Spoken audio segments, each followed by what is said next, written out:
महादशेचा संबंध पूर्वजन्मावर आहे.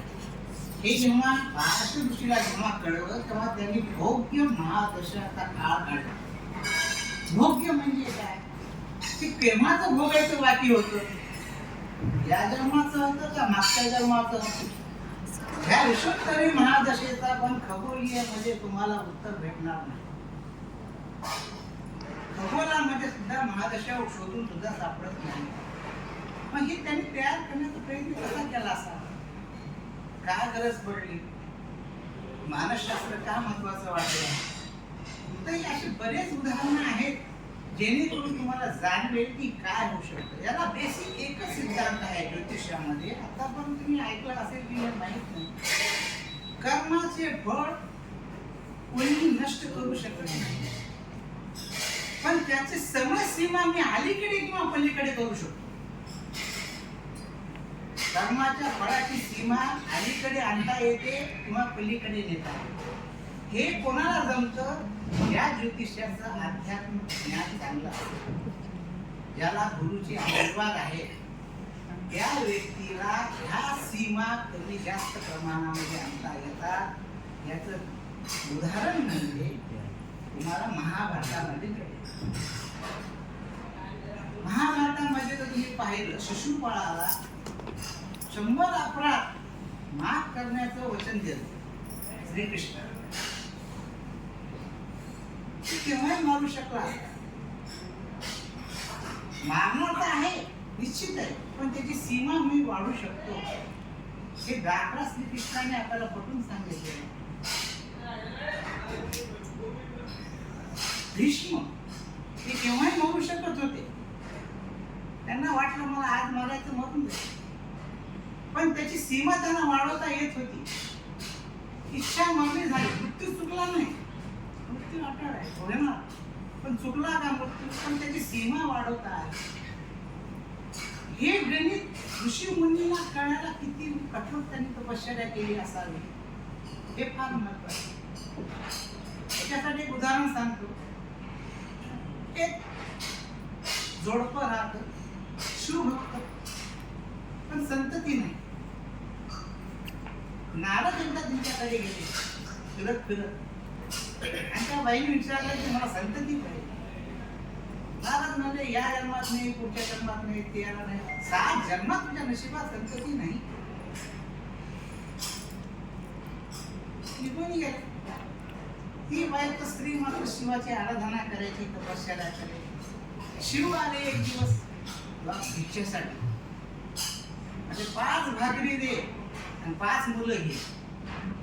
म्हणजे हा 5 भाकरीला 5 मुलं होती. आता करते म्हणजे त्यांना जेवायला दिलं, आणि योगाने 10 वर्षामध्ये 5 मुलं. नारद पुन्हा आले आणि त्यांनी पाहिलं 5 मुलं अंगणामध्ये खेळायले. ते परत शिवाकडे गेले. मी पाहिलं ना 7 जन्म यांच्याकडे संतती नव्हती, आणि हे 5 लेकरं आली कुठून?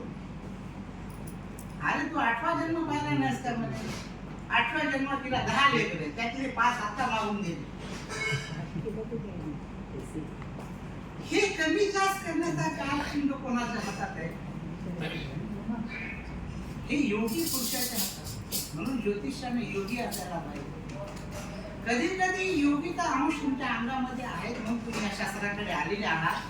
कधी कधी तुम्ही जो उपाय सांगितला तो 100% लागू होतो, पण एकच उपाय सगळ्याला 100% लागू होत नाही. एकच उपायाने आपण सगळ्याचं भलं करू शकत नाही. मेडिकल नाही, कारण प्रत्येकाचं प्रारब्ध, त्याची इच्छा, त्याचं गत जन्माचं पाप पुण्याचा हिसाब हा वेगवेगळा असतो. हे अभ्यास करताना तुम्ही अंकशास्त्राचा अभ्यास तरी याच्यासाठी करावा की तुमच्या समोर येणारी पत्रिका तरी 100% बरोबर आहे की नाही हे तुम्हाला आधी कळलं पाहिजे. आज तुम्ही संपूर्ण मोबाईल ॲपवर डिपेंड आहात. मान्य आहे, चांगली आहे, पद्धत चांगली आहे, त्याच्याबद्दल वाईट नाही, पण समोर त्याचे जन्मले तरी बरोबर आहे की नाही. एखाद्याचा अक्षांश रेखांश चुकीचे पडले तर पत्रिका चुकीची होऊ शकते. अक्षांश रेखांशाचं तरी ज्ञान असावं. निव्वळ मला गणितच नको असा अट्टहास पण चांगला नाही. आणि निव्वळ गणित आलंच पाहिजे तरच ज्योतिषी होतो असंही नाही. ज्योतिषी व्हायला गणित यावं असंही काही भ्रम नाही. आजच्या घडीला काय झालं की सगळे परेशान आहेत की त्यांना गणित करता येत नाही. ना गणित जमत नाही, फलादेशे जमत नाही. शिकतात, इच्छा आहे, पण परेशान याच्यासाठी आहे की तुमच्याजवळ डेटा खूप झालाय, तुमच्याजवळ ज्ञानच खूप झालंय. हे ज्ञानातून तुम्हाला नेमकं काय पाहिजे तेच सापडत नाही. आहे सगळं तुमच्याजवळ, पण पत्रिका आल्यानंतर मला काय उपयोगाचं आहे हे माहित नाही, कारण तुमच्याकडे आपल्या ज्ञानाचं तुम्ही वर्गीकरण केलेलं नाही.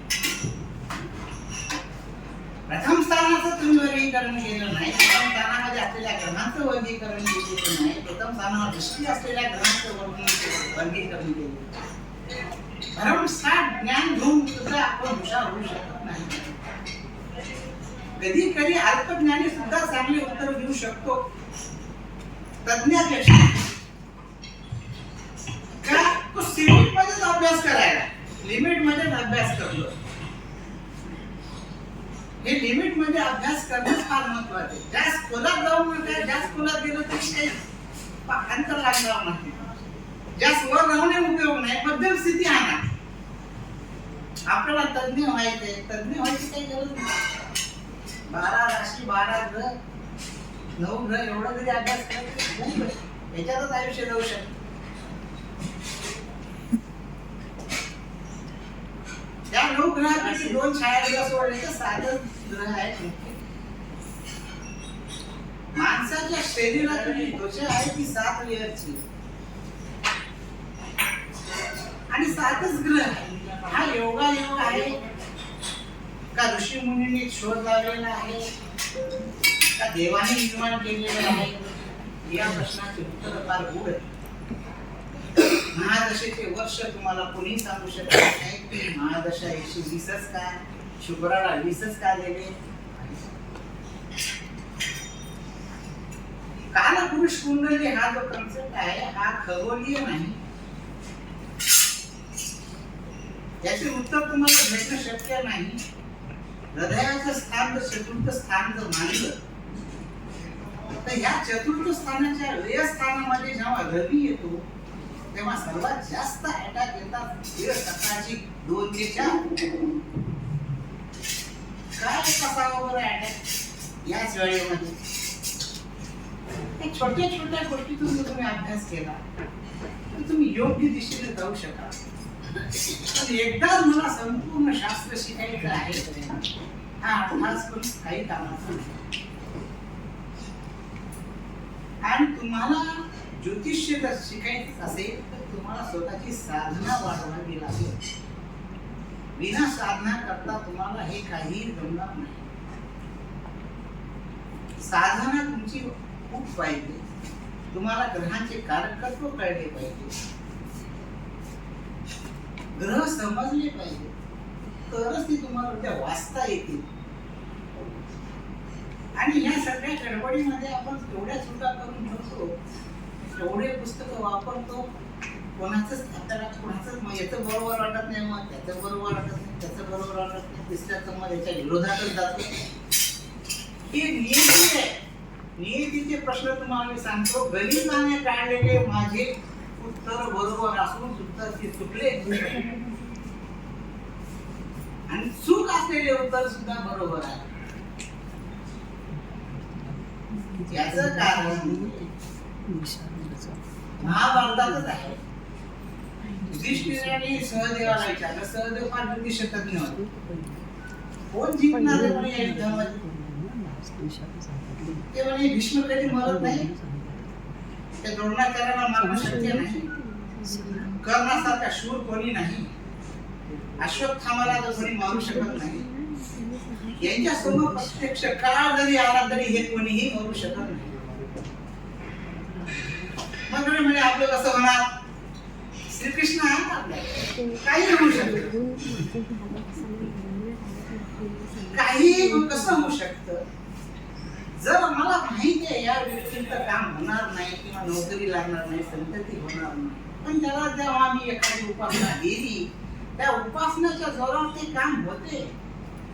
हे आश्चर्यकारक उत्तरे कशी येतात हे मलाही कळत नाही आणि कोणालाही कळत नाही, तुम्हालाही कळणार नाही.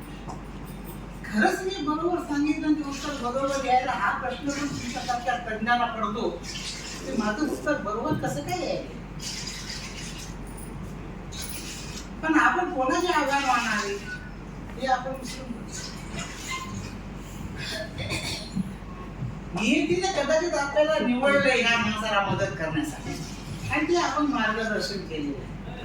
तेवढाच आपला संबंध आहे. याच्या पलीकडे जाता काही संबंध नाही. म्हणून अभ्यास करताना अंकगणिताचा अभ्यास तुम्हाला आला पाहिजे. आम्हाला अभ्यास आहे. खगोलीय गणित नाही जरी आलं तरी चालेल. जर एखादा खगोलीय गणित 100 जरी असला तरी पण अंकशास्त्र मात्र सगळ्यांना यांना जरूर.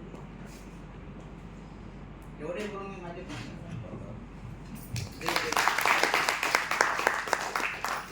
अजय पाठक सर यांच्याबद्दल मी काय बोलू.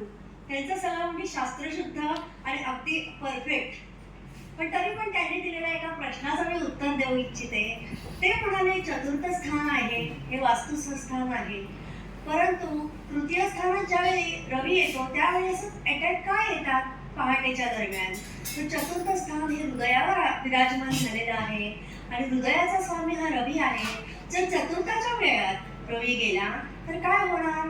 वेळेमध्ये एखादा ग्रह कोणत्याही स्थानाच्या जातो त्यावेळेला त्या स्थानाची हानी करतो आणि त्यामुळे हृदय थांबतं, हार्ट अटॅक येतो. आणि ही एक नवी दिशा आहे, अभ्यासपूर्ण आहे. आणि मी हे सगळ्यांना बोलवलंय त्यामुळे मी बांधील आहे त्यांच्या प्रश्नाचं उत्तर द्यायला, म्हणून मी ताबडतोब उत्तर दिलं आहे.